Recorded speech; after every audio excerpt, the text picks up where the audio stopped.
Prostitute goes to Chicago to get away from Lonergan's rage. In Chicago he meets Henry Gondorff, Paul Newman, a close buddy of Luther's.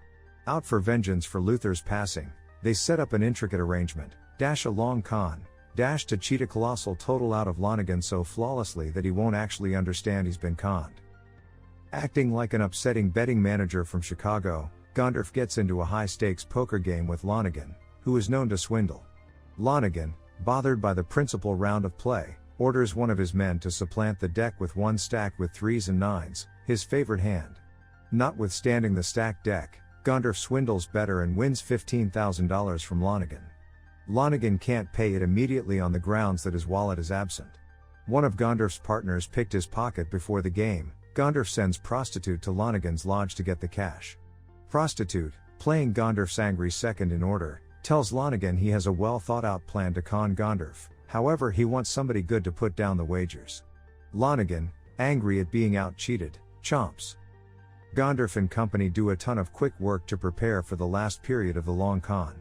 First they collect a crowd and lease a vacant cellar, changing it in 2 or 3 days into a prosperous betting parlor. A host, Beam Walston, in a back room portrays horse races as though they were occurring live, however he's perusing from a paper feed, so the outcomes are known ahead of time. They pick a race with chances they like, perhaps 3 to 1 or 4 to 1, and bring in a tip, a specific pony or ponies to win, spot, or show, to the compensation telephone at the corner pharmacy, where Lonergan is pausing. Gondorff's group has likewise leased a room with a perspective on the corner pharmacy. When Lonergan emerges en route to the betting cave, a watcher rings a signal to caution them he's coming. They go through this once with a minuscule bet to show Lonergan the framework will work. The last arrangement they give Lonergan requires a bet so huge it will destroy Gondorff. They run into inconvenience when Lonergan requests to meet Prostitute's fanciful accessory.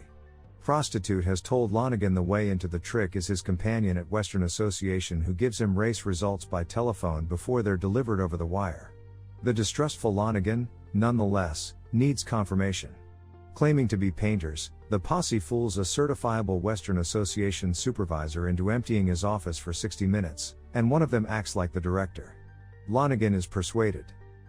In the meantime, Lonergan's thugs have followed Hoare to Chicago, however neglected to kill him. They, and Lonergan, have no clue about that the man Lonergan is making a difference to con Gondorff is a similar person who assisted Luther with taking the Sprinters' cash toward the start of the film. Lonergan relegates the occupation to somebody called Solino, who, it's inferred, is an exceptionally talented professional killer.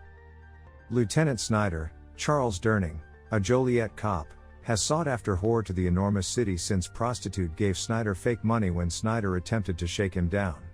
Snyder isn't getting much of anywhere. When Prostitute can't avoid Snyder's direction totally, he can surpass him. Snyder is prompted to help FBI specialist Polk, Dana Elcar, who's after Gondorff. Snyder collars Prostitute and carries him to Polk, who constrains him to surrender Gondorff by taking steps to secure Luther's better half. Prostitute, who was near Luther's family, surrenders, gave the FBI will allow the Lonergan to con run its course prior to capturing Gondorff. The night prior to the last venture of the con, Prostitute connects with Loretta, Demetra Arliss, the new server at the burger joint where he jumps at the chance to eat. At the point when he awakens, she's gone. He's fairly bewildered to find that she hasn't looted him. He dresses, fits something we don't get a decent glance at over his back teeth, and goes out. A man whom we've seen just looks at before now is following Prostitute with a firearm. As Hoare strolls down a sunlit rear entryway and spots Loretta coming toward him, grinning, the equipped man arises behind him and shoots, hitting Loretta perfectly in the center of the brow. She drops a handgun as she falls.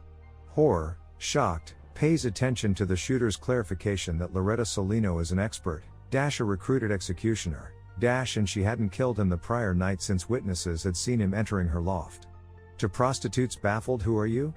the shooter answers, "Gondorff requested that I take care of you." Lonergan, with a portion of $1 million in a bag, accepts his tip in the pharmacy and goes to Gondorff's betting parlor to put down the bet. The wagering representative necessitates Gondorff's endorsement to acknowledge such a huge bet. There's some provoking and growling among Gondorff and Lonergan before Gondorff acknowledges it. Lonergan plunks down to pay attention to the race. He's joined by youngster contort, Harold Gould, the fake Western Association director who's been bringing in Lonergan's tips. At the point when Lonergan specifies that he bet on the tipped pony to win, youngster Turn, stunned, lets him know the bet ought to have been to put, not to win. In a frenzy, Lonergan attempts to revoke the bet, yet at the same it's past the point of no return. While Lonergan is yelling, the FBI rushes in to capture Gondorff. Having gotten the genius, his award, Polk tells Hoare he can go. Hoare tosses a liable glance at Gondorff and begins to sneak away, yet Gondorff threatens to use a firearm and fires him toward the back. Polk shoots Gondorff. Lonergan, standing close by, can see that prostitute is draining from the mouth. The two men look very dead. Lieutenant Snyder, whose occupation is to move Lonergan away as fast as could really be expected, properly hustles him out, letting him know he would rather not be stirred up with dead bodies. Lonergan is upset, saying he left $500,000 inside.